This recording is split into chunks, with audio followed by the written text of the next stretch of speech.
Hello, hello, hello, and welcome to the first live for X Place Trap Chess. X Place is the name of the company.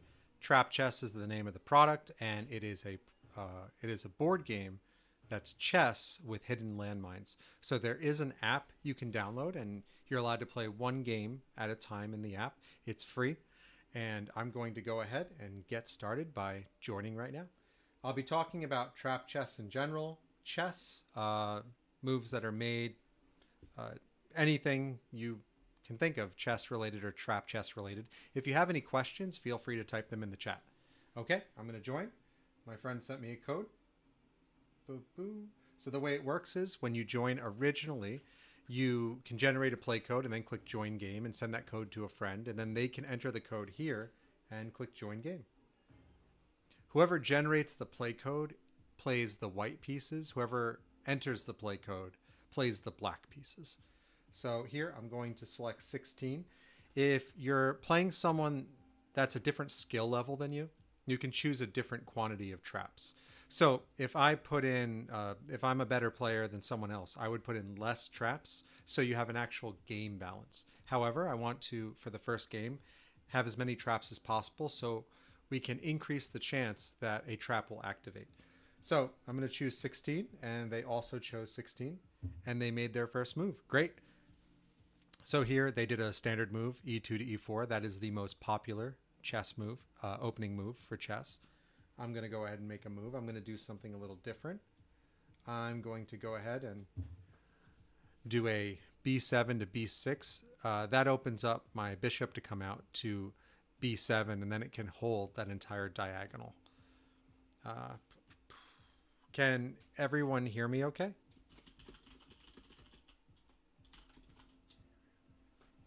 I wrote that in the chat.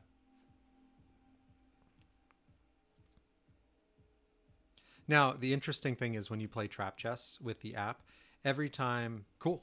Thanks. Thanks, Julian Bibble. Whenever you play trap chess with the app, anytime you make a move, a push notification will go out telling you it's your turn. You'll see here on the screen that each side has a 12-hour timer. However, since we're playing live on stream, I'm not going to stream for 24 hours, so we're going to try to keep the pace moving. That's why the first game is with someone I know, and they'll keep it moving too. So here we go. They made their move. They went to d4. Now, I'm going to show where my traps are. There's a button. I'll scroll down so you can see it that says view my landmines when you play trap chess. And if you tap that, it shows the placement of all of your landmines. So as you can see now, I have two landmines actually on e5 and d5. And if I scroll down here, you can see the landmine legend. Originally, people were asking if I would do a letter on the square so you would know which, you could see like, oh, a P, and know like, oh, this will take out a pawn.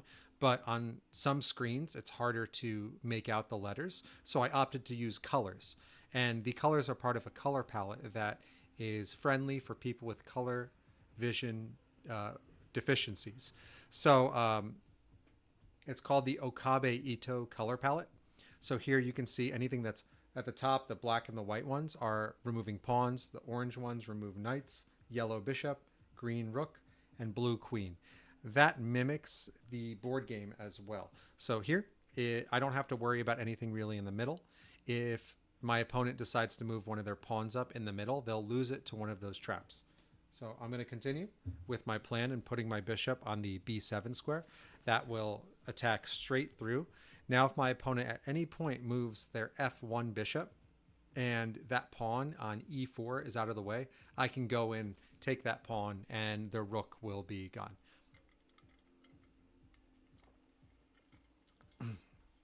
All right. So thanks for thanks for jumping in here to watch, guys. So what happened here is my opponent went from d4 to d5, and they hit a pawn landmine. So they lost their pawn. Now, the game also has a move log. So I can't scroll through to show you the move log now, but it does add additional chess notation that highlights that a pawn was lost on that square. So I'm going to go ahead and continue with a plan. I'm going to go here with my knight. I'm trying to bait them to move their pawn up from e4 to e5. And if I do that and they move there, they'll lose that pawn to another landmine. You can see also on the bottom here, I'm playing the black pieces.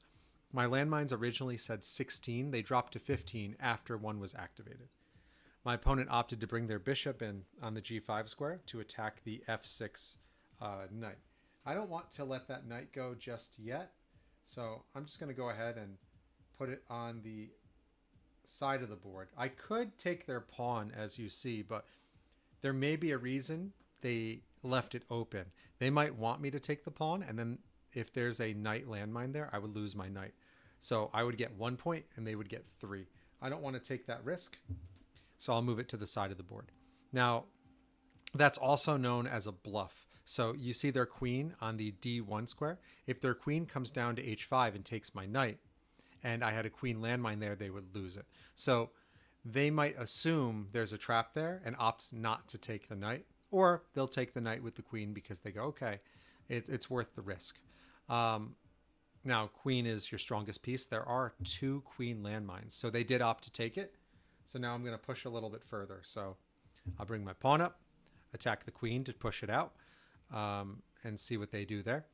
They did come into my territory pretty quickly. Now, in Trap Chess, in the app version, when you choose the number of landmines, it automatically sets the traps on your half of the board.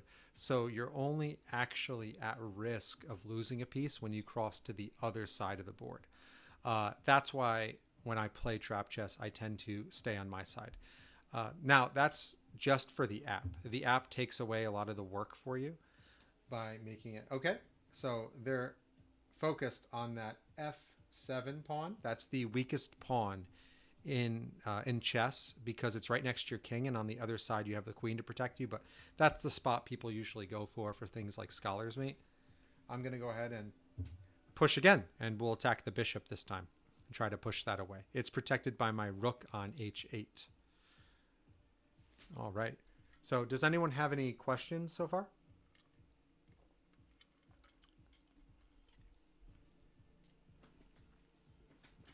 No? Great. Cool. So you can see we're kind of keeping the pace here. Between both of us, we've only used up 3 minutes.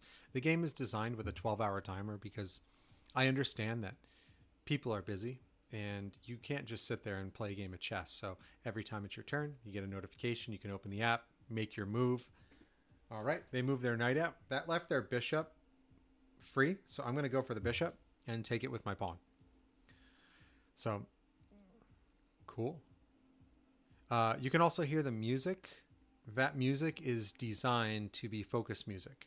So I hope it's playing through on your side. I tested it before, but it should be. Cool. So what I'm thinking here is now that I've moved that pawn out of the way from h6 to g5, my rook is open on the h file. So I can bring that out at any time. Now, it's good to know that rooks are powerful in the late game more so than the early game, because if you bring a rook out early, you'll just see it getting pushed around by pawns attacking it or other pieces attacking it, because it is a strong piece. It's worth 5 points. So it's your second strongest after your queen, not including the king, because the king doesn't really have a point value. So my opponent here has castled, so let's take a look at the board. Okay, I'm going to put my bishop on the h6 square. Now, that opens up what's known as an X-ray attack. So my bishop on the h6 square is indirectly attacking their king on the c1 square. So the moment I move that pawn out of the way on g5, that opens up the X-ray attack. The king will be in check, and then my pawn will be able to take their queen on f3. They will have the option to block the check. They could block it with their queen, which I'll still take the queen, but that might be better for them to get out of it. Regardless, though, X-ray attacks are a great strategy in chess. Trap chess does something. Oh, so they saw it, so they moved their king to the side. That was a great play. Now the X-ray attack is no longer valid because if I move the pawn, their king won't be in check on c1. Okay, let's take a look at this board and figure out what my next move is.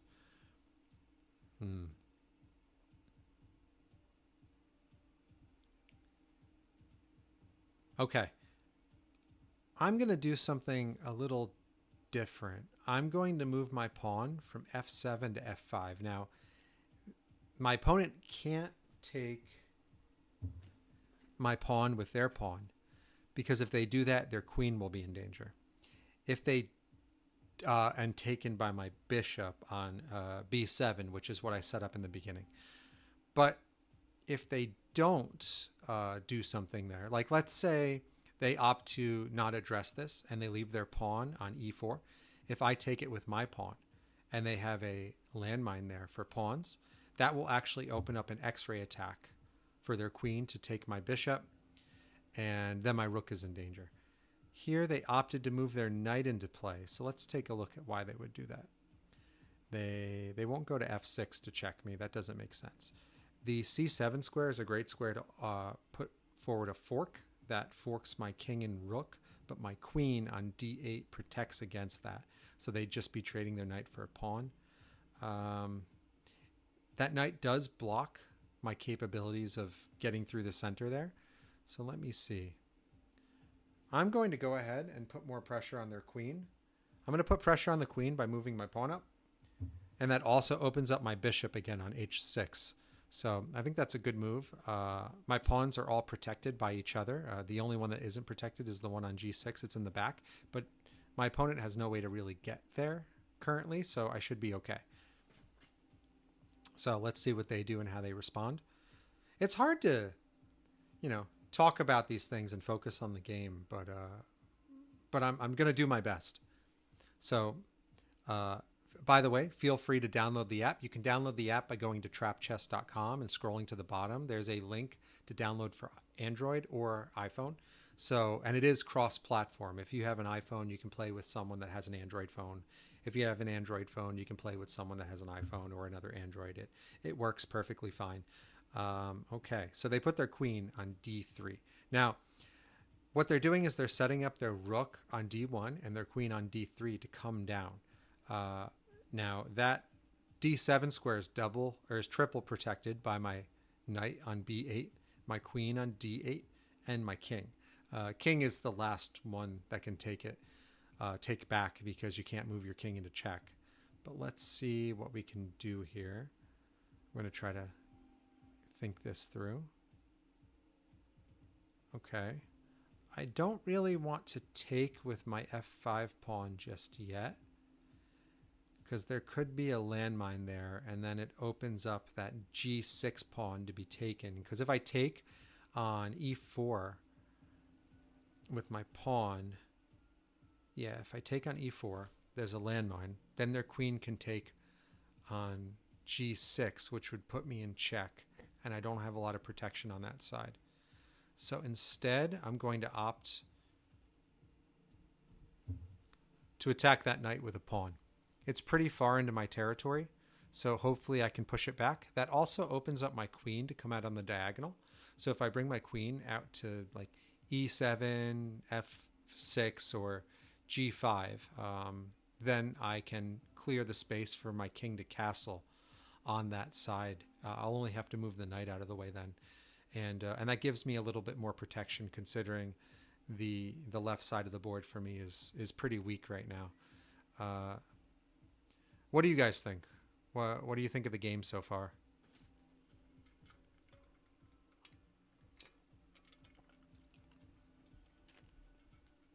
Now remember, after this game, you'll be able to play. Just go to trapchess.com, download the app, and I'll throw a code in chat, and you can enter that code to play with me.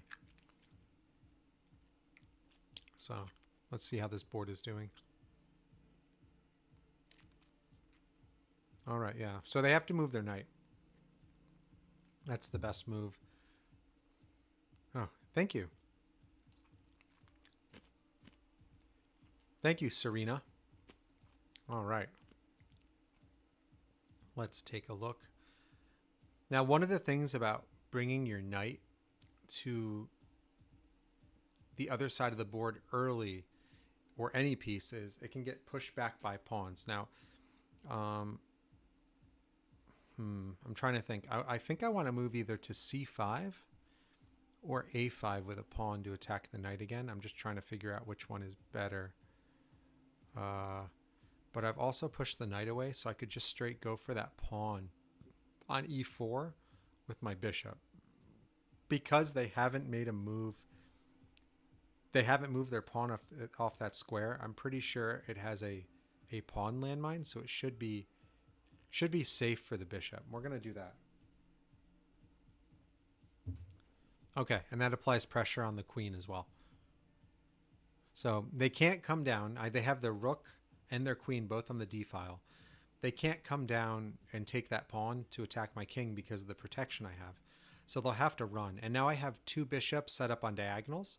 Not only that, I have a pawn on g4 that's protecting the bishop from being pushed away by the pawn moving up on f3. Because if that happens, I can just take the pawn. They can take back. And then they kind of have a pawn that's protected by their knight on g1. But it's isolated. It's not going to be protected as soon as that knight is moved. So the first step here, though, is to go for the queen. See what happens. Okay, cool. They opted to protect it. I'm going to... But that opened up a fork for me. A fork is where you're attacking more than one piece at the same time. So if I put my pawn on c5, I'm forking the queen and the knight. However, if you look at the positioning of the queen, it's going for my rook on h8. So I have to do something to protect that. Let me think. I have to address the rook problem first. I don't think castling is the best option because it's better to castle on the other side. I could move the rook to h7. That would be a good move. It would put extra protection on the d7 square, which my opponent has lined up on with their rook and queen. Yeah, we're going to do that. That looks like the best move to me. Cool. All right, let's see how they respond. Now, that fork opportunity is still there. I still have the ability to move my pawn from c7 to c5. Yep, okay. c7 to c5 is still open for me. So I think I want to do that. But let me see if I should take that pawn first.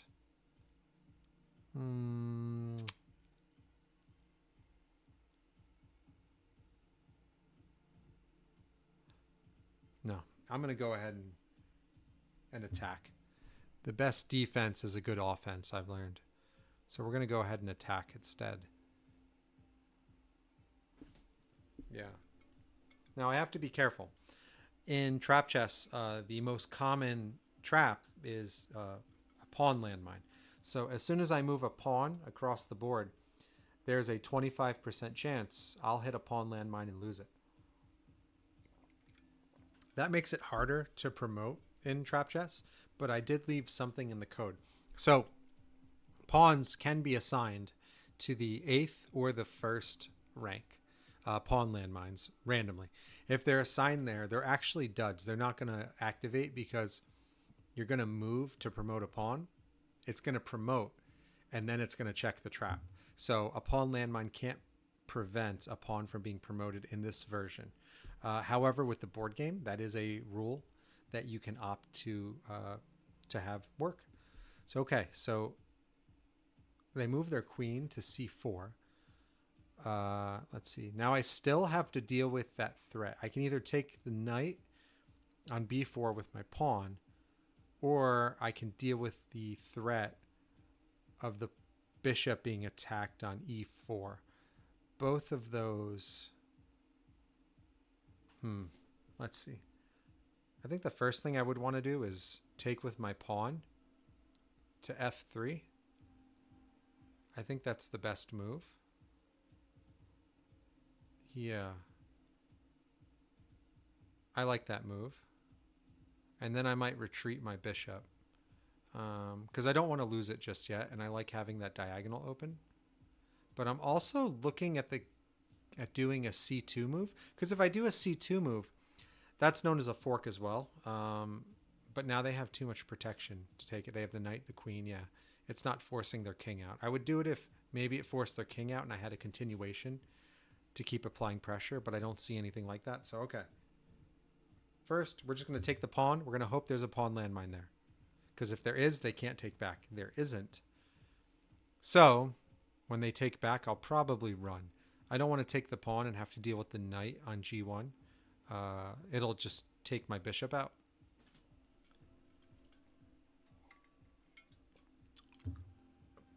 Okay, so now we're going to run.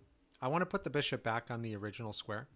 I'm not ready to give up my bishop yet. I'm not. My bishop's my buddy. I don't want to lose my buddy. Okay. We're going to retreat. I think retreating was a good move here.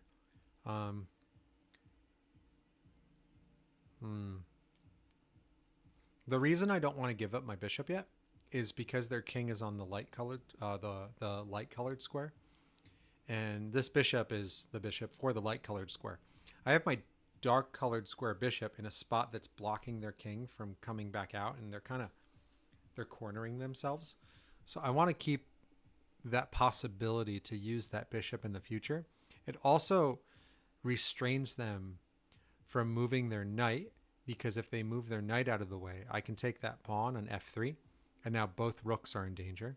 So it keeps that pressure applied. Yeah, I don't see a reason to sacrifice the bishop yet. That's why I put it in a spot it can't get taken. If I had just gone to c6, their knight could take me from b4 to c6. And I wasn't ready for that yet. Let's see what's next. The music is kind of catchy. I'm vibing with it.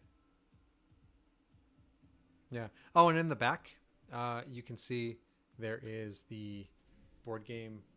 Sorry. Everything's reversed in the mirror. So, or in the camera. See? I'm going the wrong way. You can see that there's the box for the board game and the divider. So I talk about them in the channel. The box, the board game itself, is different than the app. It unlocks a new game mode, and you have ways to play like friendly fire on, so you can set up all the traps. Ooh. So they move their knight there. They're basically saying, I don't care if you take my pawn on f3. So that's like saying it's a bishop landmine, and I'll lose my bishop if I take it. I don't have a need to take it yet. I do have other moves. They forgot to protect their knight on b4. They still left that hanging. So even if they have a landmine there, taking it with my pawn is better for me because of the points. So we're going to do that. And let's see if they have a landmine. No. Okay, we're good. It usually activates within a second. But yeah, it looks like we're clear there. Each time I move, the camera gets fuzzy. But that's okay. Okay, so they took back with their queen. I have the ability to push their queen away if I move my pawn up to a5. I'm considering that. But I'm also considering... So something to consider about knights. Every time a knight makes a move, it moves to a different color square. So I'm looking at putting my queen on g5. So that's a possibility, because if that rook, and then if I put pressure on that rook and knight and they get out of there, that's checkmate. I don't think it's going to be that easy. I do have the option to push their queen away. I think I want to develop my knight, because I can develop the knight while also attacking their queen. And then I have the ability to move to e5 next, which opens up my bishop again on b7 to come through. And then my knight is attacking a lot of squares. Any chess piece in the center of the board is strong. If you put a bishop in the corner, it can only go one direction. If you put a bishop on the side of the board, it can go two directions. You put it in the center, it can go four. Knight in the corner, two spots it can hit. Side of the board, hit up to 4. Center of the board, it can hit 8. So using my move to force them to move their queen and then repositioning the knight will open up the bishop from b7 to come out, and the knight will be in a spot where it's at a focal point that prevents my opponent from moving things like their rook or their queen to a bunch of squares that the knight is attacking. Remember to ask any questions you have about trap chess. You can see my traps on the board because I have them showing. I did the toggle to show them. My opponent doesn't have theirs showing. So anytime I cross to the other side of the board, I risk losing a piece. There is not a trap for the king, though, because in chess, the king is the only piece that never leaves the chessboard. It doesn't get removed. It gets checkmated. That's when the game ends. So I mentioned earlier about the move log. I'm going to show you now that we have a few in there. You can see here with the notation that it's regular chess notation, and it's designed so the most recent move is at the top. However, when a trap activates, you do have that extra notation. It's gone too far for me to show it, but the third move for white was a d5 PLM. So they moved a pawn to d5 and they lost it to a landmine. So let's go ahead and look. Okay. My opponent is applying pressure with their queen again. They just want it close to my side of the board, it seems. They're playing with fire, though, because of these traps, unless they know where my traps are if they're watching the stream. So let's see what my next move can be. Okay, so my pawn on b6 is protected by my queen on d8. If I move my pawn up, so that one's safe. My knight is protected by my bishop and my pawn. All right, we're going to force this queen to move back again. By constantly attacking, I force my opponent to spend moves moving the same piece over and over while I get to develop and open up new possibilities for the future for me. Chess is a game where you have to look ahead. So I think attacking the queen again is a good strategy.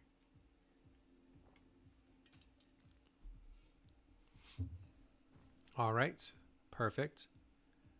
The queen can't hit any of my pieces, so now we're going to go with that plan, the plan we had with the knight. There we go. Now my knight's in a focal spot. I can easily protect it with my bishop from h6 or my queen. Either one of those can protect it easily. I could even move that pawn up as a last-ditch effort if I want. Doing that opens up my rook to come across the 7 rank. If the rook comes across the 7 rank, I could try to set something up on that pawn on c2. I could put extra defense on the d file so that that pawn is protected on d6 if I use it to protect my knight. I have a lot of possibilities here. And it's really good in chess to have possibilities and options because you never know what your opponent's going to do. You can look ahead and try to look for the best move possible, but sometimes they'll just throw a wrench in your plans. Chess is a game that is over 1,000 years old, but it has a meta. The way people play and the types of moves and the openings, it changes over time because people see new strategies. At the start of a chess game, you have 20 different moves you can make. That includes 16 moves with pawns and 4 moves with your knights. So as you make moves, it opens up other pieces to move, and that makes it easier to, or it opens up other pieces to move. And when other pieces open up, that increases the number of moves you have at your disposal. So, okay. So let's take a look. They move their queen. It's back on the d4 square. If I move my pawn from d7 to d6, they could take it with their queen, and I only have one piece protecting it there, my queen, on d8, and they have 2 pieces attacking it. They have their queen on d4 and their rook on d1 x-ray attacking that square. So that wouldn't be the best move. Let's see what else I can do. Okay, perfect. I can actually set up an x-ray attack on their rook while attacking their queen. So I'm going to have my knight attack on the f3 square.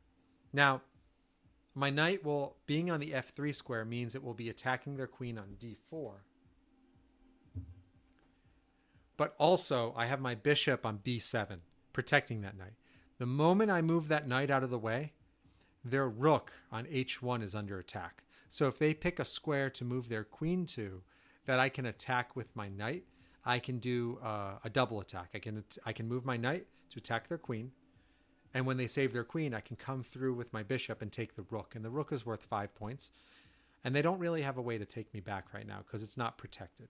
If their bishop wasn't on f1, it would be better protected and they would be able to take me back. But then they'd still be trading 5 points to me and they would get 3 points back. All right. Let's see how they respond to that.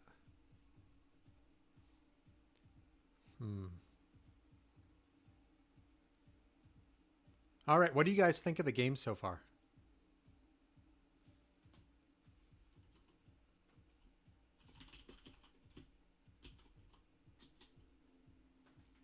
All right. Let's see. So I have some options. I like that earlier I chose the H7 square for my rook. Something to note about rooks is they start in the corner of the board. So a piece starting in the corner, that's the weakest square a piece can start in. As I said earlier, you get less spots you can move to when you're in the corner. But also, because of how a rook moves, it moves forward, backwards, side to side. Its next move can only either end up in a corner or on the side of the board. So it takes at least 2 moves to put your rook into a center square or a square where it can be more useful. So having it on the H7 square is pretty close to the corner, but it is serving a purpose. That rook is extra protection on D7, as I said, but also I really like that as soon as that pawn is out of the way, I can just maneuver it on any single file that I want. And that file will have that rook protection, and I can just run something up that way. So if I put it behind a pawn, I can run that pawn up knowing it's protected just by the rook and maybe by more pieces. So I have a lot of options with that rook there. My queen hasn't moved yet. I've considered multiple times. Oh, okay. So my opponent opted to go to D7 with their queen. The best option for me to take back is with my rook. So I'm gonna go ahead and do that. Okay. Yeah, so now they have the option to take me back with their rook, but here the trade is they traded their queen for a rook, and then I get out of it a queen and a rook. So I'm actually a queen up on that play if they opt to take back. Let's see what they do. And I do, if that happens, I do have the move. I can move my knight. Yeah, I'm going to take back. I have the option to move my knight to D2. If I move my knight to D2, that checks their king, opens up the X-ray attack on from the B7 bishop, so I can take their rook in the corner. Right now, though, I do have checkmate available as my next move if I put my queen on D1. So we'll see how they deal with that. Okay. So they opted to do that. Okay. So I'm looking at some possibilities to see if I have a mate here. I could do queen to D1, bishop to C1. Yeah, I have some options. I think the first thing I want to do, though, is just in case there's a trap, I want to work on reducing their number of pieces. So I'm going to go knight and do that check I talked about earlier. So that check allows me to take the rook with my bishop on B7 because it opened up the X-ray attack. So I'm going to go for the rook. Okay, I'm safe. There's no landmines there. So something you guys should know is once the game is over, it shows the positions of all landmines that your opponent had. So as soon as the game ends, it'll go boop, and you'll be able to see where everything is. So it's kind of cool to look at it afterwards and be like, oh, I was 1 square away from losing my queen. Oh, I was 1 square away from losing my rook. So let's see. Okay. I want to see if I can go for the win. Yeah, okay. Go. All right, I still want to protect that bishop. I'm going to go there. It's not in my opponent's best interest right now to trade pieces, specifically because they're down. In chess, if you're up, and you should be trading pieces with your opponent if you can, because at the end, you'll still be up if you do a bunch of fair trades.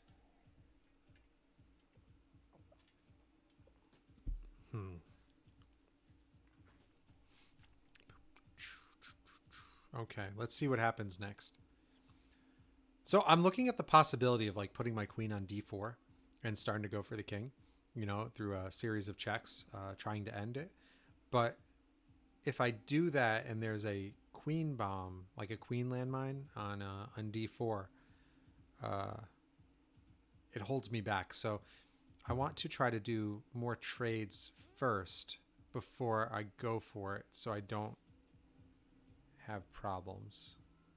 Let's see. No, okay. We're going to take. I'm going to take there. Bishop for bishop.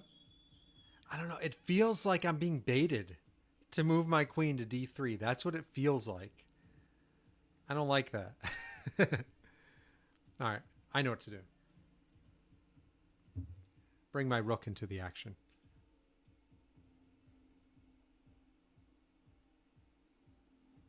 Yes. So now the king can't go past the C file. It's that corners it a little bit more, and it makes it easier for me to try to go for the win while reducing the risk of hitting a landmine. It's crazy. We've only had one landmine activation this whole game. That's the thing about trap chess, though. I was doing a bunch of videos on my channel a while ago where Stockfish was playing against Stockfish, and sometimes you'd have, and it was friendly fire on, so all the traps were hidden on the board in random spots. But with friendly fire on, you could hit a trap on your half of the board and lose a piece. And I would have games where sometimes like 2 or 3 would activate, and then a game where you'd have like 13. And so it varies pretty wildly. Okay. I'm going to do. We're going to bring the queen in. We're going to. I'm going to go there and hope I don't. Yeah, okay, good. I didn't hit a trap, so that's good. So I'm trying to force the king and corner the king. Okay. We'll go knight. Check again. Hope there's no trap. Good. We're safe. No trap activation. For anyone that's joined, you can download the app at trapchess.com near the bottom for iPhone or Android. And after this game ends, I'll put a code into the chat so you can join and play against me live. It won't say who you are or anything. It's private, but you'll be able to play it and try it out. And I can answer any questions you have. Okay, so I'm thinking queen. No, I want to do rook. Rook is safer. All right, I'm going to do rook to c3. That's safer. If they go to a4, I can checkmate with rook to a3. If they go to b3, that's okay for me too. Okay. Cool. Okay. I'm thinking, so I still have that bishop on an h6.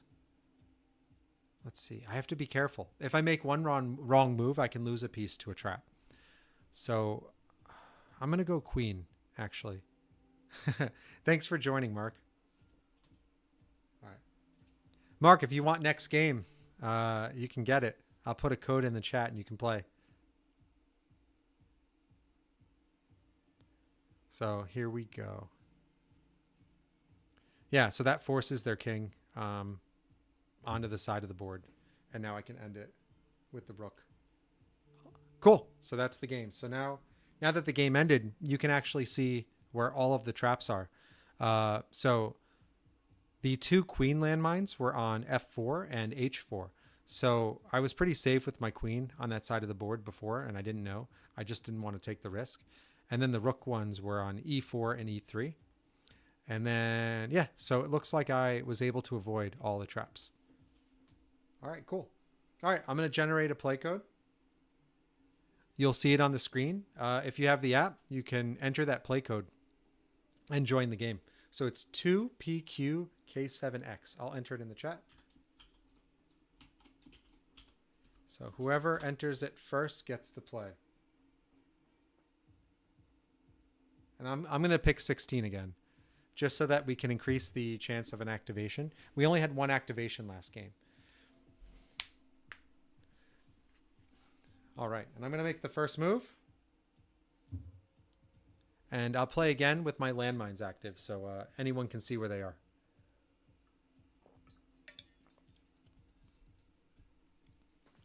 So there's something in trap chess called safety squares. A safety square is if you have a piece. All right. My opponent has joined. So if you're playing and you have a piece, like let's say I put a rook on top of a queen landmine, my opponent can take it with their queen. I know even if that rook isn't protected, I'm safe. I have safety from the landmine on the square. So as soon as they take with the queen, they'll lose their queen. So they'll get 5 points and I'll get the 9 from the queen. So I don't really have to worry. Okay. So with having my pawn on the e4 square right now, I know it's protected against all pawns because of the landmine on the e4 square. So let's go and I'm going to do this. That way I can open up my bishop to come out onto b2 and apply pressure on that pawn to go for the center of the board. Yep. And we'll just keep... and if you've just joined, yeah, feel free to ask any questions you have about the app or about trap chess in general.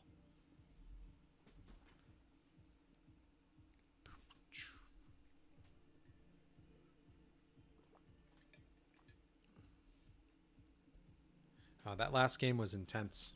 It felt like I was camping.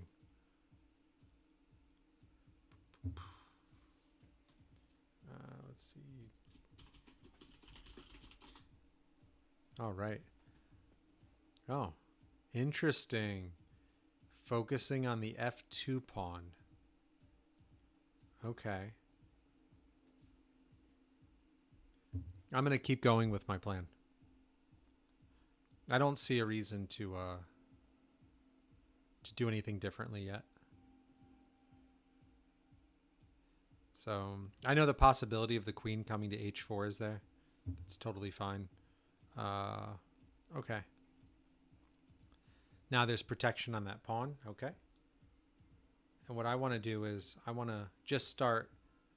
It's important in a chess game to use as many pieces as you can early. It gives you more possibilities later. So I'm going to bring my knight out. Now, they can totally pin my knight by going to the g4 square. If they put their bishop there, I wouldn't be able to move my knight because then my queen would be taken on d1.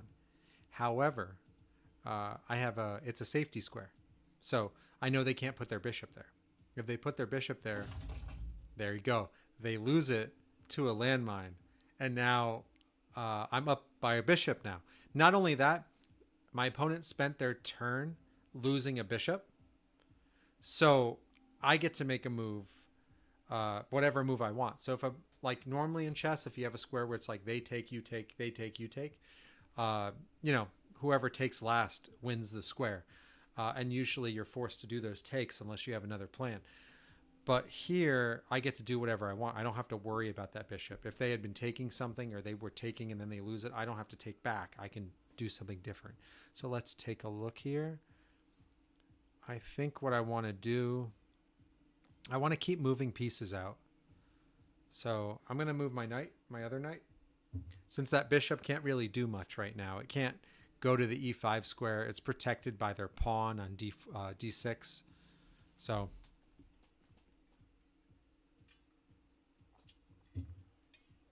oh, and I might be able to show you the notation now. Nope, I can't show it. Not yet. Okay, let's see now. That knight came out onto c6. All right. It's a possibility it would want to go to b4. D4 is a possibility as well.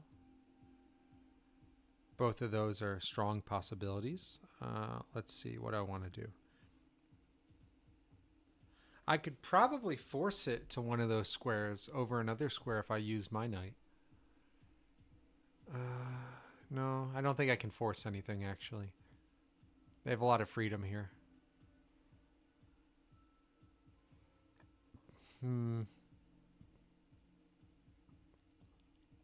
Okay, I'm going to put my knight into a position of power and hope there's not a knight landmine there.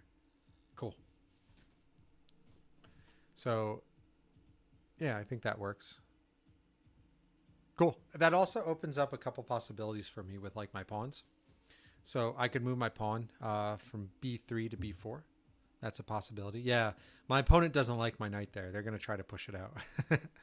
That's a really strong square for me to have my knight.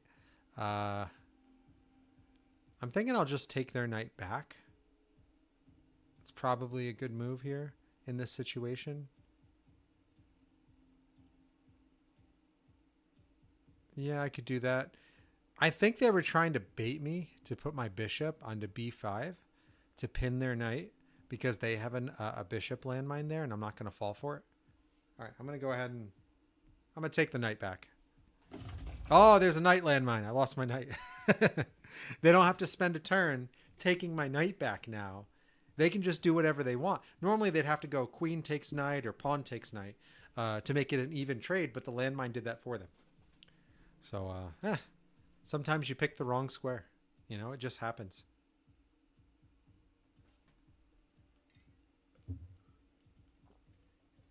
All right, let's see here. Yep, I figured that was coming with the knight. Okay. That's not too bad.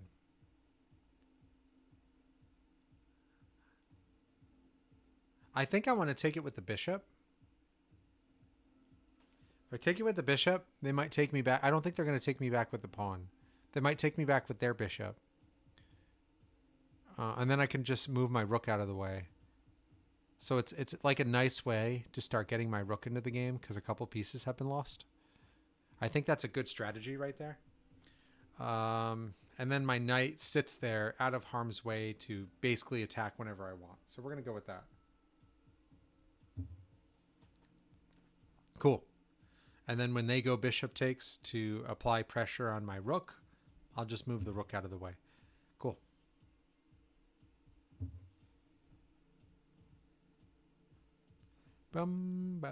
So here it kind of looks like I'm baiting them to put their bishop on b2 to attack the rook again. If they, oh, they castled. Early castling, huh? Okay. We're going to go ahead and push that bishop out of there. So that bishop is actually not in a very good spot. It's blocked in by all those pawns. So if I play this right, I might be able to force a take on the bishop. So I'll see what I can do here. Yep. Let's keep going.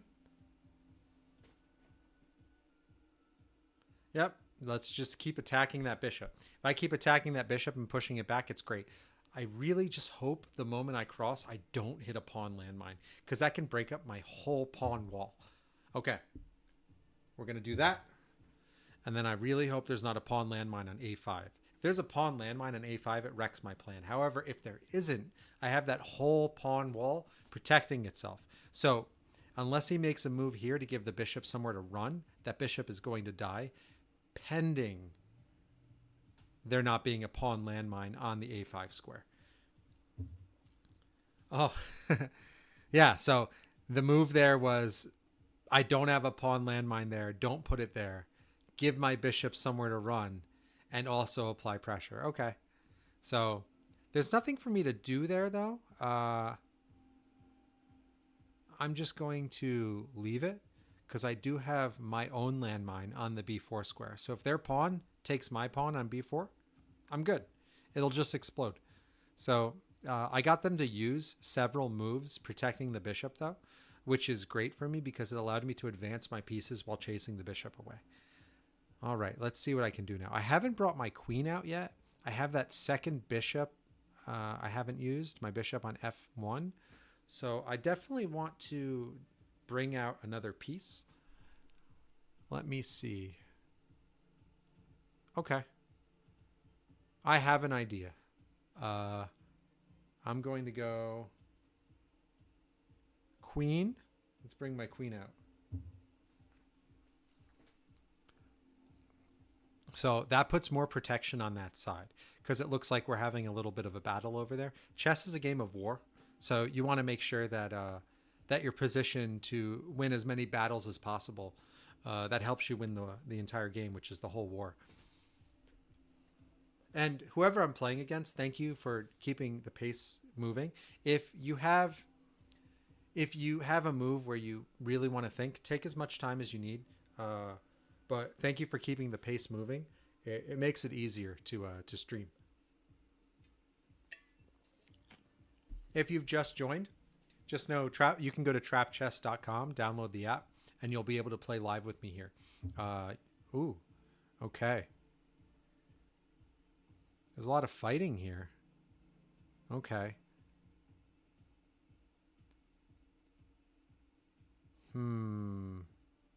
So I'm thinking if I can get that pawn up there. Okay. So is taking with my pawn better? No, it brings the bishop back into the action and blocks everything I had. I'd rather have my opponent block their bishop with their own pawns. So I think what I'm going to do is that. Oh, no. Pawn landmine. There goes my strategy. Oh, man. But it's not the worst thing in the world. I planned for this a little bit by putting my queen there.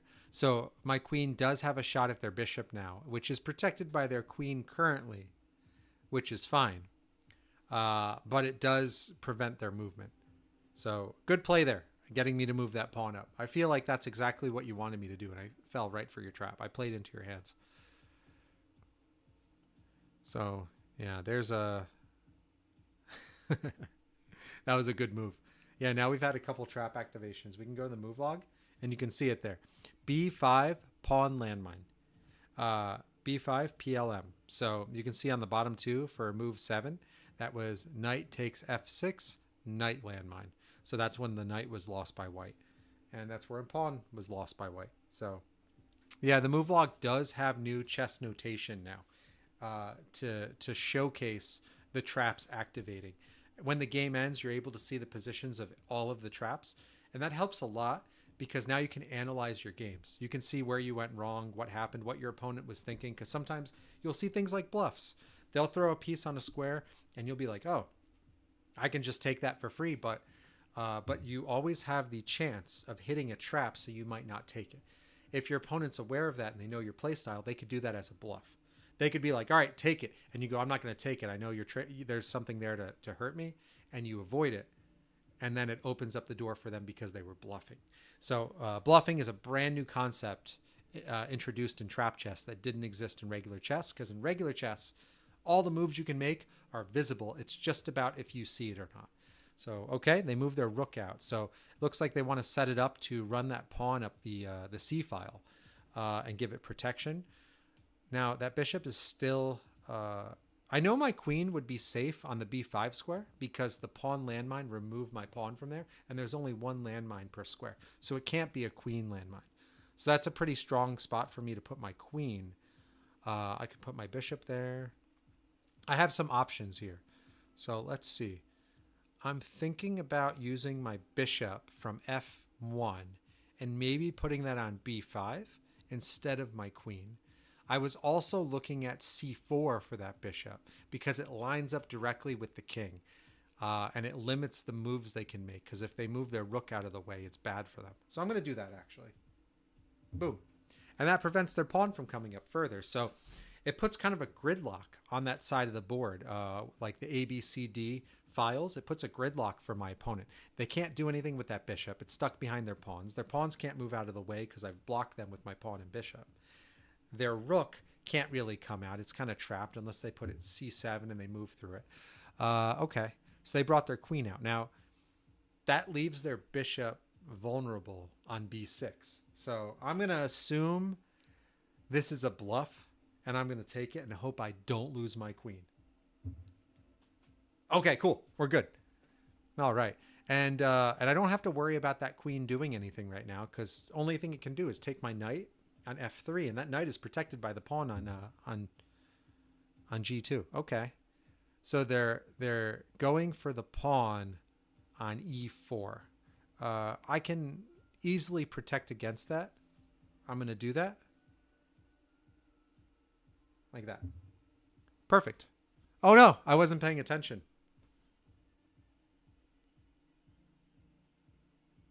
Nope. By doing that, I opened up a problem for myself. That happens sometimes. Sometimes you're not paying attention, especially when you're streaming. It makes it difficult. So, okay. I'm going to go ahead and go there. See, so now I've just lost both of my rooks because I wasn't paying attention. It happens. That's chess. Sometimes you're not paying attention, you make a bad move, and you get punished for it. You know, it's chess. What are you going to do? It's all good. So I do have the possibility of them hitting queen landmine still, so I'm not too concerned.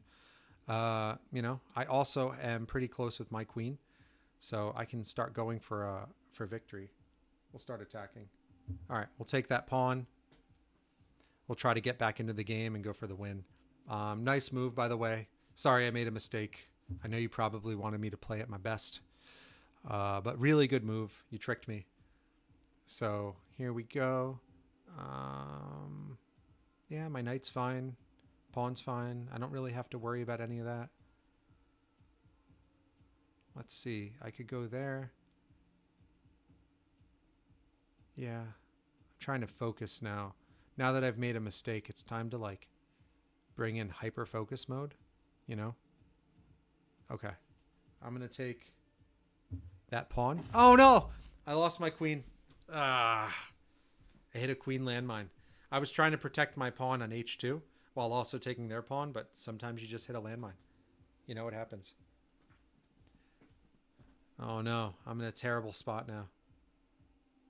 I wanted that extra protection. My knight has it too, but I was trying to maneuver to this side of the board to apply more pressure on the queen, and it failed. And I'll show you the move log again. You can see down here. Queen takes e5, queen landmine. That's all it takes to fall behind. There's 2 queen landmines on the board. So they're laid randomly. There's always a possibility you could hit it when you move to your opponent's side of the board.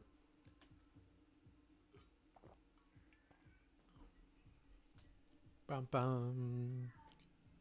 All right, let's see. So now my knight is pinned. That's totally fine. Let's see. Okay. I'm going to start trying to attack things. I'm not out of this yet because I have landmines. I've played a couple games where it was Stockfish versus Stockfish. And when Stockfish was playing itself, it looked very one-sided, and suddenly it was like landmine, landmine, landmine, landmine. And then it was even, or the other side was in a commanding lead.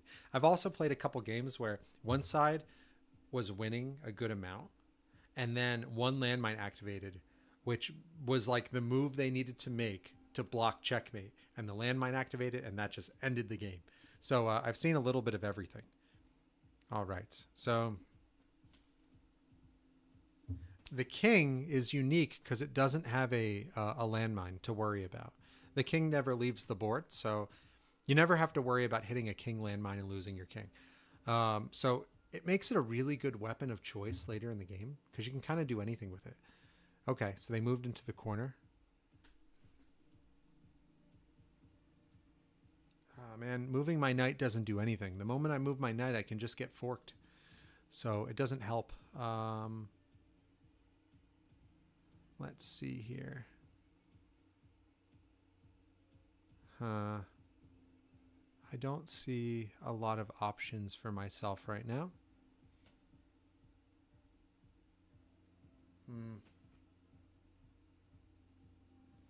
I don't know. I don't really have a lot of options here. I made that one mistake, and that kind of set me back a lot. You know what? I'm going to resign. Good game. Good game. There you go. I don't see a way out. So, but here now you can see the positions of all of the landmines of my opponent. So I hit that. I lost my queen on that one. That hurt a lot. But the other queen landmine was over on c8. So I don't think I would have gotten my queen there to lose it there. But yeah. Okay. Does someone else want to play? I'm going to put a code in the chat. Great game. Thanks for playing with me. I'm going to throw a code in the chat, and anyone that wants to join can join. To pronounce this code is pronounced Hizikh.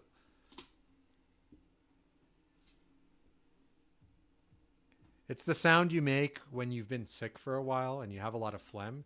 Hizagugh. Oh, someone's in already. Cool. All right, here we go. Yeah, Mark, I totally get that. How do I heart your comment? Is there a heart? No. Uh, it says I can report you for the Queen. Like I can report your comment for the Queen landmine. Yeah, but it won't let me heart your comment. So I'll just I'll send you a heart. All right, here we go. I'm gonna play with my landmines visible again, and we're just gonna go for the center early. If you've just joined, thank you for checking out Trap Chess. You're able to download it from trapchess.com. It's for iPhone and Android.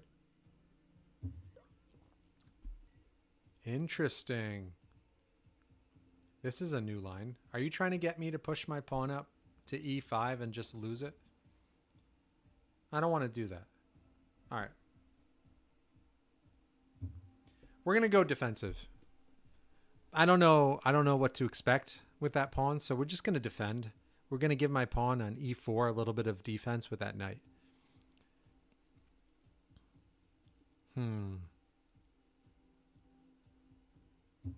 All right.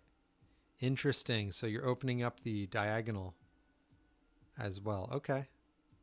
I see you. Interesting. Okay. I'm going to keep defending. We're just going to keep defending. A good defense can work well against an offensive player. So we're going to just try that. Okay. I have a plan. That'll prevent the queen from coming out. The queen was available to hit the g5 or the h4 squares, and I'm just going to put the knight there to protect it. It also adds more control to the center of the board for me, which is pretty strong in chess. Okay, I knew that move was coming. That's totally fine. Let me see. So if you've ever played Risk, the board game Risk, you know that a tie goes to the defense when you mix the dice against each other. So I'm looking right now, and on the e4 square, chess works the same way with attackers and defenders. So right now I have my bishop on d3, my knight on c3, defending the e4 square. And so I have two defenders, and my opponent's attacking it with their pawn on f5 and their bishop on b7. So they have two attackers.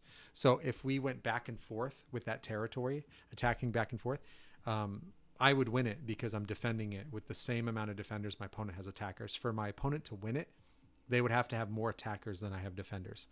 But it's pretty easy for them to bring in more attackers. They could bring in their pawn to d5. So I'm just looking at my possibilities if I want to defend the square or just give it up and attack elsewhere. I have the bishop to g5 move. That would apply pressure on the queen, and they would have to defend with their bishop or their knight. That's the only option they have. I'm going to do that. That seems good. Let's just attack back. I'm lucky I didn't hit a landmine on that square, so that helps a lot. Okay, cool.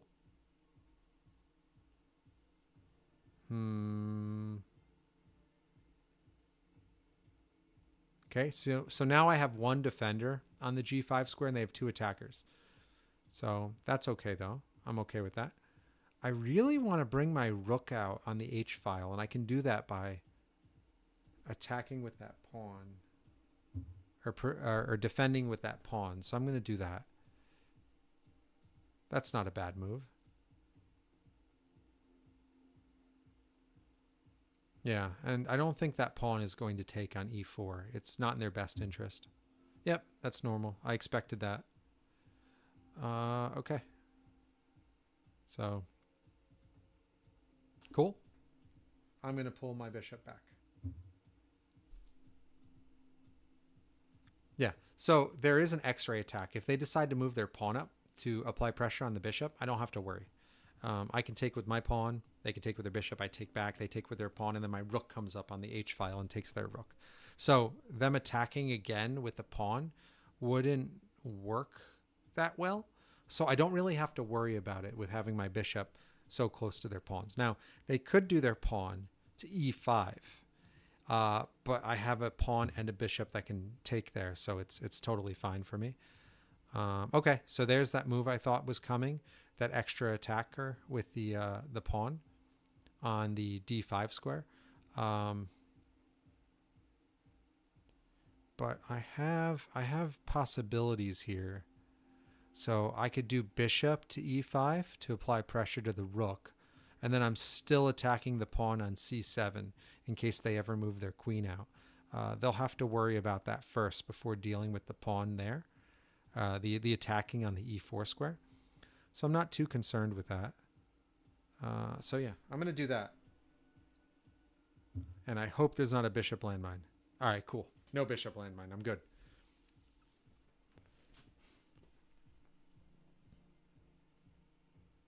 I think I want to... What I'm going to do is I'm going to use that E4 pawn to break their pawn structure. Yeah, more defense and also attacking that E4 square again. Okay, I gotcha. Pretty good.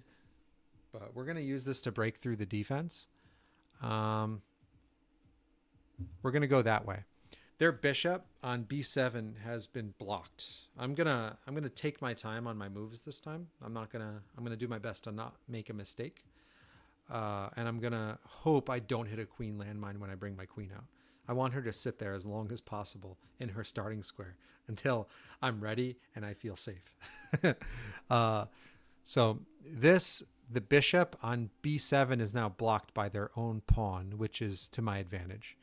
And I'm able to break through the pawn structure on the right side because I use that E4 pawn to attack on that side. They opted to castle. I didn't see that coming.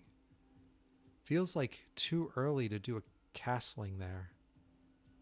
All right. Interesting. Okay. The best move that I see, pawn take pawn.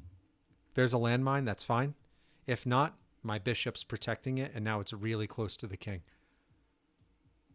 So I won't want to move it, but it does block their king from running, which is good for me, especially because I still have that rook on the H file. So there's a way in trap chess you can use traps to your advantage as well.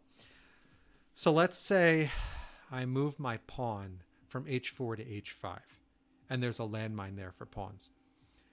That will destroy my pawn, yes, but then it opens up the X-ray attack from my rook on H1 to come through and take their pawn. And now I have a rook and a pawn right next to their king. So that's good for me. So let's see what we can do here. Oh man, I think I see... Okay. So I see a bunch of possibilities. I'll talk them out. I have the pawn H4 to H5, which is great, especially if there's a pawn landmine. That'll bring it through. Their knight, they would probably go H6 to H5 with their pawn, and it's protected by their knight on F6. But then I could kill the knight with my bishop. They kill back. They have their knight now to protect that square as well. That's probably why they did it. I do have another move. I could do my bishop back to F4. If I do that, I'm attacking that pawn now, and I can come in on that diagonal, and I apply even extra pressure on that side with my bishop. I could also bring my queen there. I think queen is best. We're going to go queen. I don't see a move that can be made to force me to move my queen out of the way. So I feel like this is a pretty safe bet for me. Yeah. Okay. I see. I that makes sense. But we're going to add an extra attacker. More attackers make it hard to defend. That made sense to move the king in. That's the only square the king could move to protect that because my pawn is kind of surrounding. I see the pawn there, and it's like it's got a hand on this side and a hand on that side. But then when you go in the middle, it's like I can't reach, you know. It's like I attack here, and then you go in the middle. And it's just like, can't make it. All right. Oh, the bishop comes down. Okay. All right. We're going to take it, and I'm going to hope there's not a bishop landmine there. Cool.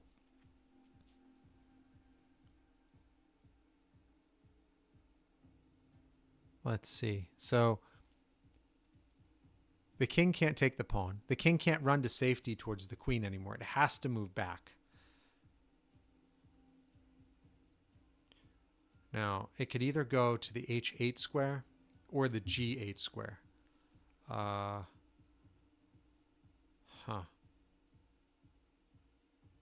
Okay. So I'm trying to consider the possibility of hitting a landmine.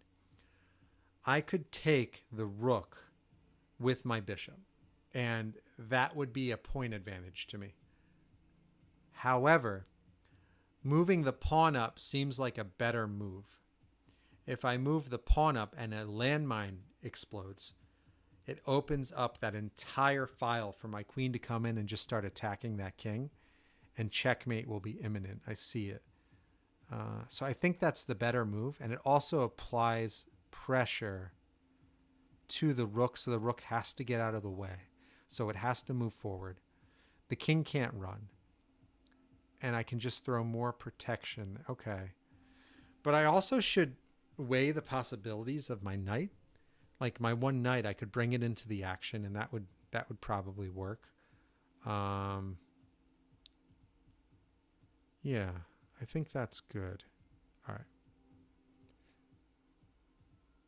We're going to do pawn up first and see if there's a landmine. There's a landmine. Okay. Not bad. I planned for that.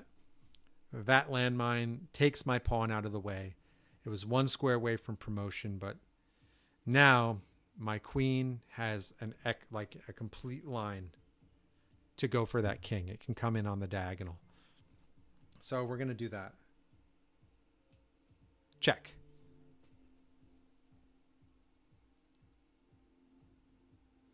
So now the king can't run because of the bishop on h6. Yeah. It can't run towards the queen. It has to go in the corner, or it has to be blocked, which sets up a checkmate. Okay. Okay. I'm just looking. We have a couple possibilities here. Okay.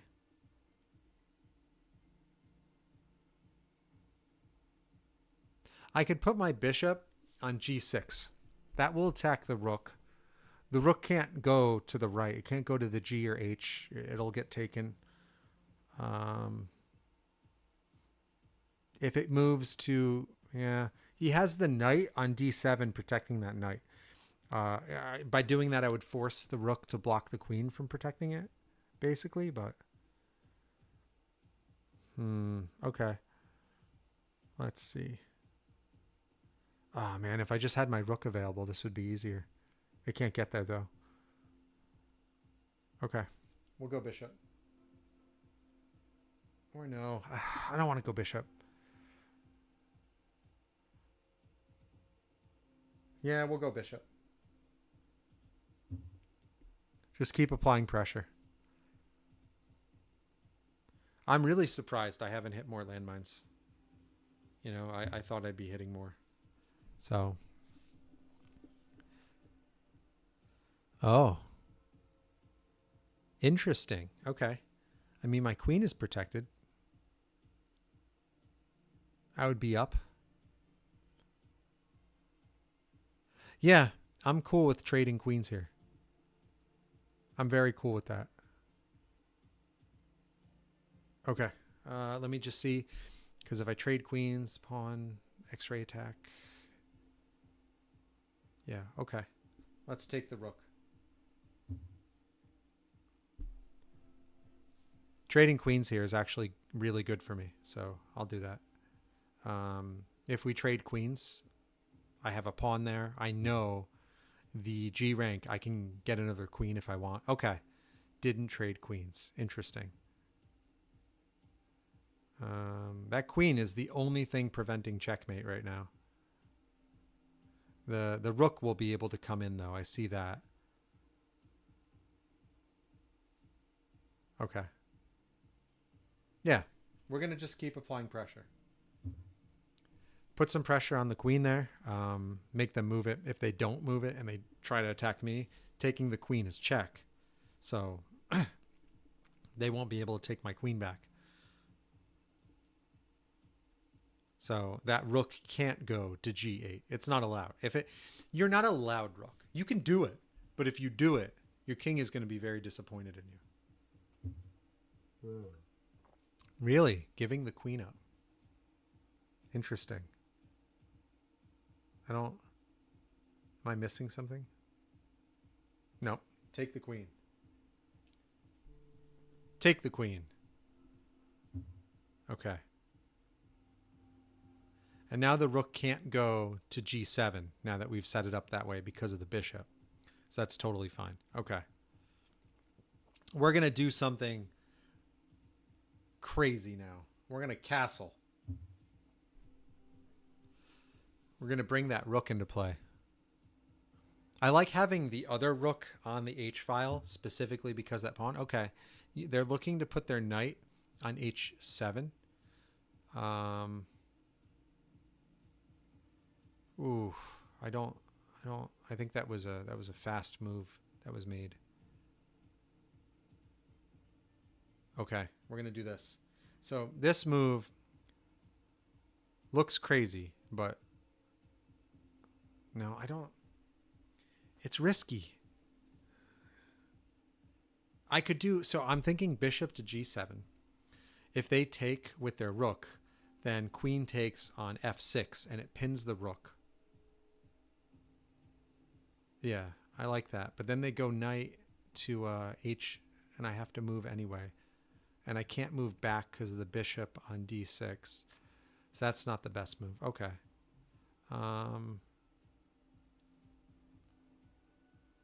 Okay. I have an idea. We're gonna no. There goes my knight. Okay. The plan was that bishop is the only thing blocking me, so get rid of that bishop and I was solid. But there's a knight landmine on the b5 square, so I lost my knight. That happens. Oh, man. Oh, the knight is coming to be a blocker instead. Interesting. Okay. All right, we're going to continue with the plan from before.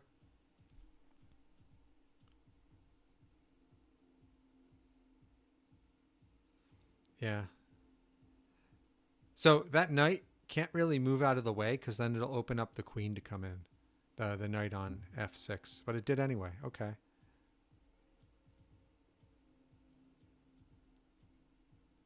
So I'm considering taking the knight with my rook because I like the positioning of my queen, and then I just bring my other rook in and it's fine, you know? So no, I'm going to do something else. We're going to go there. Open up a check. That was the other move I was looking at. There was the move to go bishop to f4, which was a fork on my queen and my king, and it was protected by the knight on g6, but I wasn't worried about that at all because I have a bishop landmine on the f4 square. So it was like a safety square. If they tried to go there, I'd be safe. So okay. Expected that. And cool. Okay. Yeah. Keep going.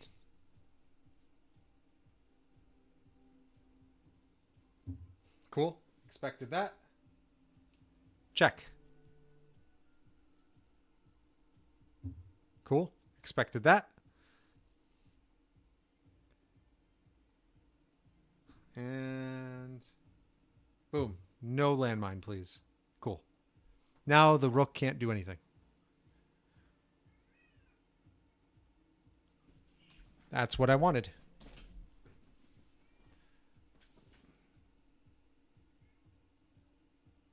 Cool.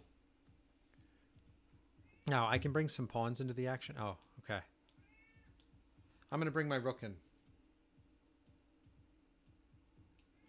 That's a check.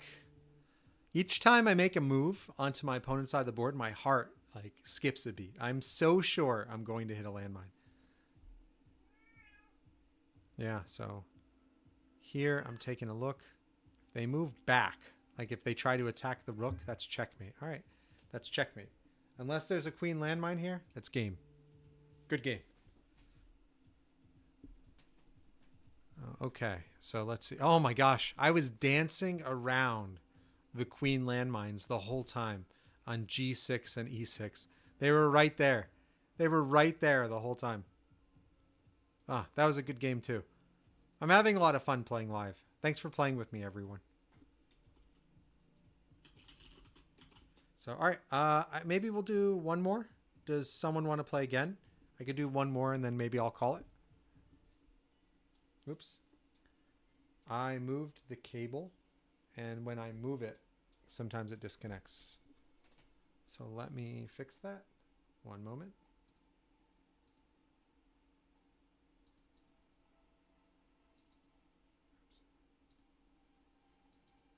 There we go. Let's see if that opens it up.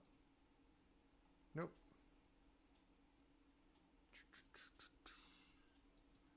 So I'm going to unplug it and plug back in. Cool. There we go. Okay. Should be back. Yep. Cool. All right. Does someone want to play again? I'll create a new play code. Here it is. N9QKCP. If you want to play again, go ahead and get in there. And I'll show all my landmines. So the cool part about how it's set up is when I make my first move, let's say I send a play code to a friend, and it takes them, I don't know, we'll say like 2 hours to see the message and join the game. When they join, it will reset their clock back to 12 hours. So they don't have to worry about joining too late and having a problem.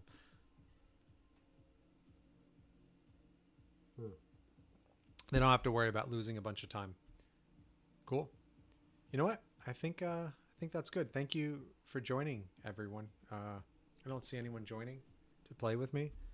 So that was a lot of fun. I really enjoyed playing live with you. Thank you for joining me. And I think I'll do more lives. I'll probably stream again next Wednesday. I think Wednesday is a good day for me. So I'll start at 5 o'clock again. Thank you again, everyone, for playing with me and checking this out. If you have any questions, always let me know. You can always comment. Yeah, thanks again, everyone. And I wish you all a great rest of your week. Oh, thanks, Angel. Did you want to play a game? Was that you I played, Angel?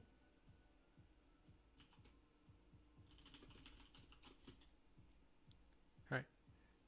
Thanks again, guys. Have a good one. Oh, okay. Okay. No problem. If you know what? I'll play with you if you want. If you just got here, before I end the stream, if you want to play, feel free to download Trap Chess from trapchess.com, iPhone or Android, and enter that play code, and you can join a game and we can play together. I'm playing with all my traps showing, so you'll be able to see them. But you don't have to tell me where yours are. You can keep it a secret. I was going to end the stream, but I'd love to play again. You know, I really enjoy this, and I'm trying to get better at chess. So I was teaching chess for a while, and it's a completely different mindset because you're always looking at things to like teach.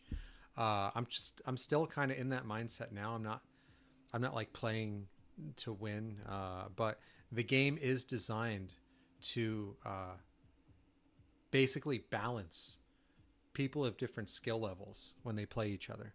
So yeah, if you want to play, feel free.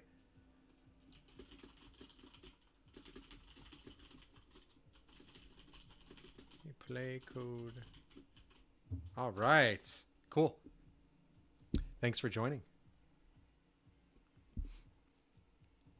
All right. So the only thing I ask is that we keep play moving. So I'm going to just go for the center of the board again. Pieces are strongest in the center of the board. Yeah, I can't heart your message directly, but I'll send you a heart. Thank you. So just to go over a couple things, if you scroll down, you'll see this down here. No problem. Yeah, I'm not gonna, I'll go easy. Don't worry. So you have these extra things called landmines, and the landmines can help you while you're playing. So if you scroll down, it shows you the colors of what takes white, or what takes what, and then you can go up here and compare it. So I could actually hide my pieces. I don't want to move my king. So I can hide my pieces, and you can see and compare, so you know what pieces get removed by what. So you have your own. You can view mine. Yeah, I was originally going to do letters, but on some phone screens, the letters don't really work the best, because if you're doing letters on the phone screens, it's too small to see for some people. So it was easier to go with colors. And the colors work because it's a color palette known as the Okabe Ito color palette. It's used for people being able to tell, oh, there we go. I took your pawn, but I hit a pawn landmine, so I lost mine. You'll notice that your landmine count went from 16 to 15 after I hit that too. Yeah, the colors are designed for people that have color vision deficiencies. So they should be able to see the difference between every type of trap by using this color palette. So it was designed specifically for this, so anyone can enjoy the game. Okay. I'm just going to take it. And if you have a trap there, I'll lose it. It's cool. Thanks. That's really nice of you to say. I've worked on this for a while. Thank you. I actually, I've been working on this for a few years now. The first version was a fully wooden board, and I filed for patents. And I received 2 utility patents and 2 design patents on it. I have a version of it. I'm bad at pointing, but it's back that way. I can show it on the stream another day. And then, okay, I'm going to run this pawn up. You can easily take it if I don't hit a trap. You have your queen that can take it.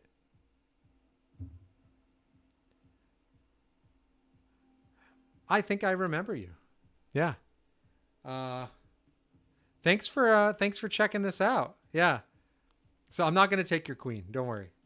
You told me to go easy. I'm going to go easy. So you can take that pawn back with your queen, because if you don't, the pawn can take your queen. All good. All good. I would take it back. Don't let me take your queen with that pawn. It's totally fine. Hey, people learn at different rates, and people are best at what they're doing regularly. You know, if you're not playing chess all the time, it's not an easy game, but the more you play, the better you get at it, you know? It's totally fine. All right, I'm going to move my knight. You're doing great. Don't worry about it. Thanks. Yeah, you probably remember when it was a wooden board. Now I have... So... Thank you. Yeah, I have this now. I don't know if you saw this. So this is a cardstock chipboard version, so it's more affordable. Thank you. And then I made the app. So the thing I noticed with the game is people really like it when they play it, but it's difficult to get people to play it without buying it. So I made the app, and it reduces barriers to entry, so you can play with anyone. You just have to send them the code. And it makes it easier, you know? So you basically just send a code, you set up, you pick your landmine count, and it just does it. So since you're a newer player, Angel, you can play with anyone. You can pick more traps than your opponent, and it gives you a game balance by introducing more risk for them. Thank you very much. I worked on it for 6 months. Okay, let's see here. I'm going to bring my queen up. No, I'm going to go bishop, actually. Bishop. Thank you. Yeah, so I have the board game now, and I have these chess pieces. So they look like this. and they get these little standees so that they can sit straight. And so this is what your opponent sees. And then the other side, this is what you see. So right here is where you can put a different type of trap. So the board game unlocks something called chess piece traps. Chess piece traps are traps you can equip directly to your chess pieces instead of the ones in the board. So it comes with different types of traps.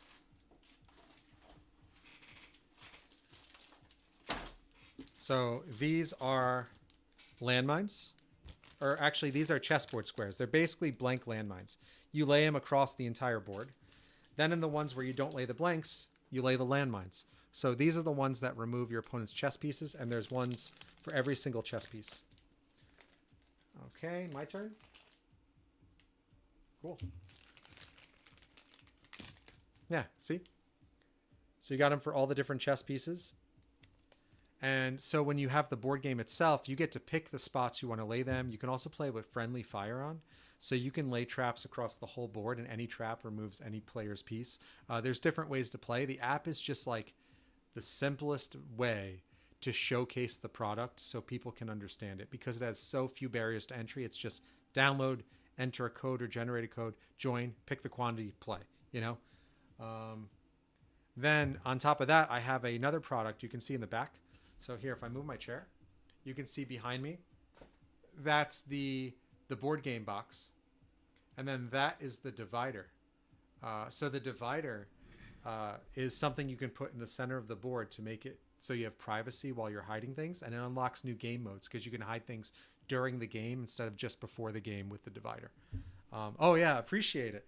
You know, the more people that play it, the more it helps, because when people play it, I hope they like it. So yeah, thanks. Yeah, so this one just has the landmines. It's just the ones in the board. Whereas I didn't even show you the chess piece traps yet. So I pulled out a queen earlier. So this is the back, and this is a chess piece trap. So you can literally slide it on there. And then so, oops. Sorry, it's hard to do it when you're doing it in the camera. There we go. So now this side faces me, so I can see that my queen is equipped with a trap that will remove queens. So if a queen captures my queen, they lose their queen automatically. And your opponent will only see this side, so they don't know there's a trap on it. And then you can equip any trap to any piece. So the pawns, I'll castle. So like the pawns here, pawns are a little bit shorter, but you can have a queen trap on a pawn if you want. So then if a queen takes this pawn, they lose their queen. So you basically can lay things anywhere you want. On my YouTube channel, I actually go through different like strategies you can have with laying traps. Yeah, exactly. No advantages or cheating. It actually makes it clean. The old way to balance a game of chess was for one player to play without their queen or play without a piece. That was the old way. But that's not chess, because now you have like spots in the board that are like blank. So like if I played without my queen, now my king has an extra square can move to. This just adds a layer below and behind the pieces, so you can play legit chess. Starts the same, everything's the same, but you introduce that element of risk every time a piece is taken or they move onto your side of the board, depending on how you want to play, what game mode you're playing. Oh, thanks. Yeah, I've been doing it for a while now. I wasn't able to start the social media until... I'm going to take your bishop.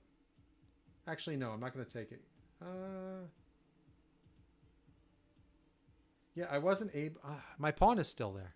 We're going to move this pawn up. And I can pick what piece I want to promote it up to. We'll pick a knight. Nah. We'll do a knight, so it checks you, and you can see what happens when you get checked. Your screen should vibrate like once every 10 seconds, and you got that little pulsing thing, and you get that exclamation point in the timer bar. I will. I won't stop. I really believe this is a great product that people will like. When I was younger, I taught chess to a lot of kids. And the main problem I saw with children was they would get discouraged, because chess is a game where you win or you lose, and there's no in between, you know? And when that happens, they just quit. But now you have these traps. And so when you have these traps, when a trap activates, you get that little hit of dopamine. It keeps you engaged. It keeps you feeling good. So even if you lose, you can feel good about how you played by having traps activate on your opponent. So it keeps you more engaged with the game and keeps you learning. And chess has a lot of, it has brain stimulation. You can look up all of the research on it. Mental health benefits. It helps ward off dementia. It improves and teaches critical thinking skills, teaches pattern recognition. It has a lot of great things. So getting people engaged with it and not quitting early is really important. You're absolutely right. So here, you can see my bishop. I'm going to teach you a new type of strategy. This is just a chess strategy. It's not a trap chess strategy, but you can use it in trap chess.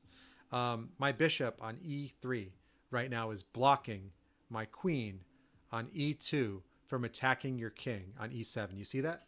So as soon as I move my bishop out of the way, your king is in check.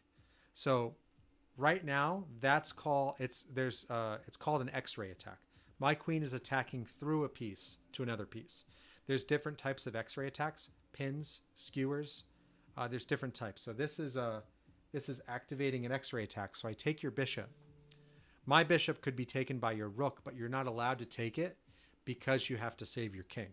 Therefore, I'm able to take a piece for free by threatening your king and activating that X-ray attack. Does that make sense? Cool. Now, there's another side to it too. There is a trap chess thing specifically with X-ray attacks, okay? Let's say... Yeah, you're going to get the hang of it. The more you play, the better you get. With X-ray attacks, there's another way to go about it. In chess, you can only activate an X-ray attack through the square that a piece moved from currently, right? Like you just saw that my bishop was on e3. I moved it out of there. It activated it through the e3 square to attack your king. Trap chess, because a move can result in you losing a piece, you can also activate X-ray attacks through the square the piece moves to if a trap activates removing the piece, because it leaves a blank there. So does that make sense? I'm sure an example of it will come up eventually in the game, or in a game where I can like point it out a little bit better. So now I'm going to move my bishop out of harm's way. So I'll put it back there. Thank you. I was a chess teacher. I worked teaching children, and that's how I saw that there was a problem with educating. And it's really hard to keep children engaged in a game where, you either feel good about winning or you feel bad about losing. So you have to come up with ways to teach it too that they can understand. Oh, you hit a trap. So you move your pawn up and you hit a pawn landmine. So are you familiar with chess notation? Yeah, you got hit. So you can actually see it if you go to the move log. Chess notation just says like how pieces move, and games are recorded. They've been recorded for hundreds of years, right? But now I have that extra notation. So if you see it says B4 PLM, that PLM means pawn landmine. So that's an extra notation that's added. There's also a notation for something called fizzle. That'll come up eventually. It's where a trap doesn't activate because it would break the rules of chess around checks. So it's easier to, when you see it happen, it's a different sound, and it'll appear with an F in the move log. Okay, we're going to keep moving. I'm going to check you and hope there's not a trap. So also, I did that as an example to show an X-ray attack again. So you see how I blocked my bishop with my knight. So on F4 is my bishop. My knight is on E5. The moment I move that knight out of the way, the bishop can attack through the square the knight was on. So that's another way to set. I'm setting up an X-ray attack. There's also the X-ray attack from my queen on E2, attacking straight up on E. As soon as that knight goes out of the way, my queen is attacking through that entire E. Yeah. Setting up those things makes you a better chess player. There's just a few things. If you use them in games, it helps. There's also something called a fork. I'm going to show you an example of a fork right now. So my knight is forking your king and your rook. A fork is where you attack more than one piece at once. You can do it with any piece. You could have a pawn attacking two squares and, a piece on each square. Right now, my knight is forking the king and rook. So in chess, you're forced to save the king. But when you do that, I get to take the other piece. So it puts your opponent in situations where they have to pick the lesser of two evils. They have to pick, and forcing your opponent to make decisions that they're not happy with is a great way to gain an advantage in chess. Yeah. So I'll follow through with it. I'll take the rook, and you can see exactly how it will. Yep. Doing things around checks forces your opponent to do things. I want to point out another type of X-ray attacks. So X-ray attacks, there's a couple different types. There's something called a pin. A pin is where you're attacking a piece and they can't move it, because if they move it out of the way, another piece that's stronger behind that piece gets taken. A good example is if I put my queen, or if I had a bishop on, we'll say h3, right? You have to, or sorry, that's a bad example. That's a different type. But like, let's say you had a knight on e5 and I had a bishop on h3. You're not allowed to move the knight. It's pinned, because if you move it, your king would be taken. So that's a pin. You can't move a piece because a stronger piece behind it would be taken. The opposite of a pin is a skewer. A skewer is you attack a strong piece. When they move it out of the way, you take a weaker piece behind it. So if I had a bishop on h3, you would have to move your king out of the way, which is your strongest piece for lack, because it's the most points. You have to protect it. And when it moves out of the way, I hit your queen behind it. So combining skewers, pins, and forks and setting those helps you be a better player. And as you get better at combining them, you actually get better at seeing how to set them up. And if you're better at setting them up than your opponent, it helps you gain an advantage. Okay, I'm going to go there with my pawn. Now my pawn is threatening your bishop. So in most cases, you would move your bishop out of the way to protect it, because you wouldn't want me to take it. Angel, do you know about the point values in chess?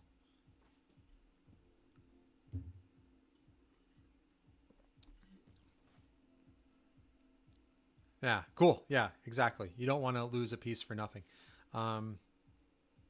Yeah, so pawns are worth 1 point. Bishops and knights are worth 3. Rooks are worth 5, and the queen is worth 9. That kind of gives you an idea. If like you take something and they take you back, if you're getting a fair trade or not. But chess is a game where position also matters. So sometimes you'll see people just sack powerful points because they know they can win. Yep, you got it. And it's cool that your cousin explained it too, because it helps when you have it explained. Let me see here. I'm trying to look for moves that are like teaching moves, Okay. I'm going to set up extra protection. I put my rook on e1. Now my rook is lined up. Thank you. Thanks for playing with me. It really means a lot. I've worked on it for a while, and just playing with someone, it means the world to me. So I set my rook on e1. Now it's lined up with my queen. So if I bring my queen down, and let's say I put it on e7, right? Your king is the only piece that could take me, but it can't take back because my rook would get you. So I protected my queen. So there's 3 ways to get out of check in chess, okay? The first way is to take the piece attacking you. The second way is to block. So to put something in between your king and the other piece.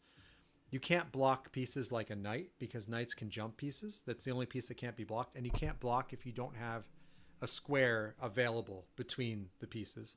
And the third way is to move your king. If you can't do any of those, it's not check, it's checkmate. So I'm going to show you.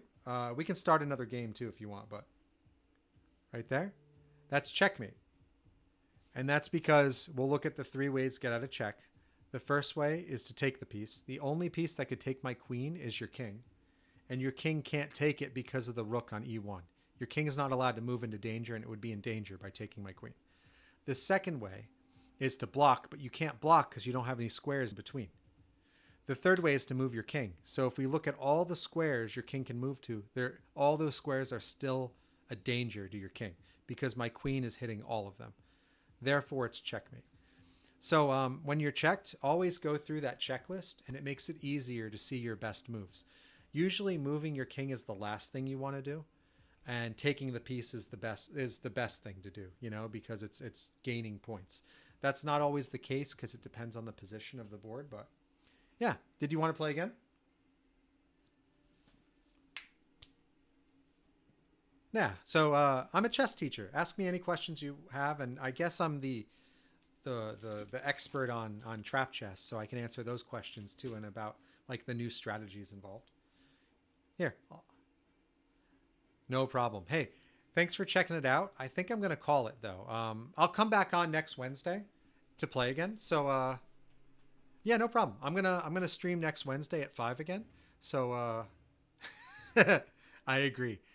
I used to doom scroll on social media, and then I was like, why am I doing this? And then I just got rid of my social media. Thanks, Angel. I appreciate it. I'll stream again next Wednesday. So come again. I'll be on at like 5 o'clock. Yeah. Yeah. It's I had when I was like 25, I noticed I was losing a lot of time to social media, and I was like, yeah, I'm going on Facebook, and then I'm going on like Reddit, and then I'm going here. So I disabled my Facebook, and it was like the first link in the chain. And then when I got home, I was on autopilot. Facebook. Oh, I don't have a Facebook, and then I was able to like do other things and work on other stuff because I'm not the biggest fan of social media, but I need it for trap chess, so I do it. Yeah. No problem. Hey, if you're playing chess on your phone though, those are critical thinking skills that are really good for you. So thanks for checking it out. Yeah, I'll be on next week. Appreciate it, and if you have any questions, let me know. Yeah.